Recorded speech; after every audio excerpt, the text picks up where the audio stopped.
If there ever was a near-perfect episode of MLP, green isn't your color's probably a pretty good candidate. Sure, it has some stuff about it that's just a bit meh. There's Bonbon not recognizing Rarity, or Rarity's really creepy soaked hooves. What is up with those things? But otherwise, this episode just works on so many levels. It has really fun animation and gags. The plot details make a lot of sense, and it teaches us not one, but two really insightful lessons. Let me elaborate. Number 1. So, I'm not a huge fan of Spike, but this bit is just so adorable. I'm just going to... There's also Asian ponies, paparazzi ponies, advertisements, and photo finish. Her accent and the music just makes this character fun and intimidating at the same time. Seriously, animators, how do you character portray so well? I'm surprised there's no fan animation dedicated to this. Oh, wait. Never mind. On to the next point. The plot details. There's just so many little bits about this episode which I really appreciate because they just make sense. Never mind children's animation. Adult films and series usually have a lot of faux drama. But here it's all pretty believable. Was it reasonable for Rarity to ask Fluttershy to model for her?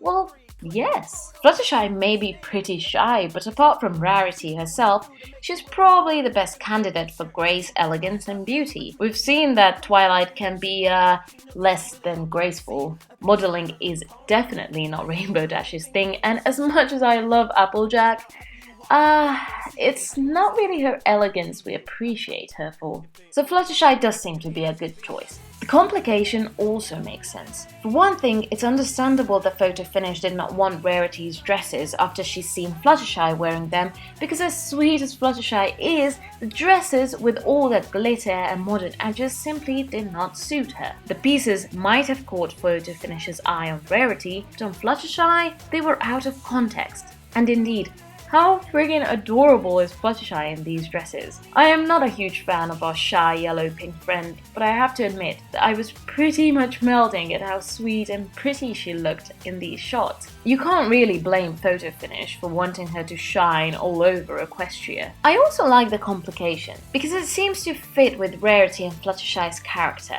At the beginning, we see Rarity and Flutters going for a spa treatment. But while Rarity is loving every minute of it, Fluttershy seems to only sample the services. It is as if Fluttershy does not actually care for the spa that much, but loves Rarity enough to want to spend time with her anywhere. It does make sense that when Rarity, being her usual dramatic self, pressures her into becoming a model, she would rather pretend than offend Rarity. Yet, Rarity's predicament resonates with me on an even deeper level. Dreaming and working away at a goal that for some reason you can't attain, and then hoping, wishing, pressuring someone close to you to attain that goal instead of you. Sounds familiar? In truth, Rarity's attitude bears closer resemblance to a parent wanting their children to fulfill their destinies than to her friends. And indeed, we can see how at the same time she's supportive and jealous of Fluttershy, and how guilty she feels for having those sentiments. While I appreciate the moral Twilight spells out for us at the end of the episode, there's this other moral I reckon is even more powerful.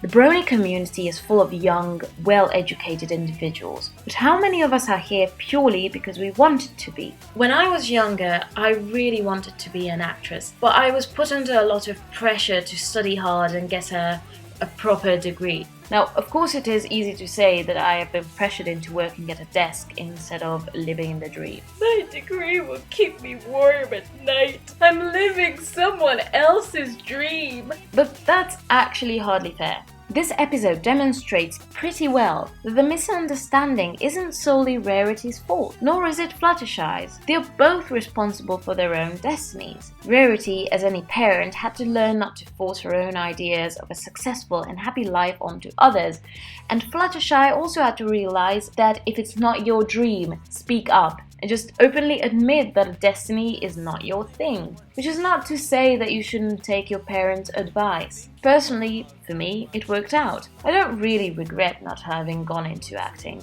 After all, if I had, I wouldn't be able to sit at my desk at work scripting these videos. I hope my boss doesn't see this. Picture perfect pony. A picture perfect pony, pony, pony, pony.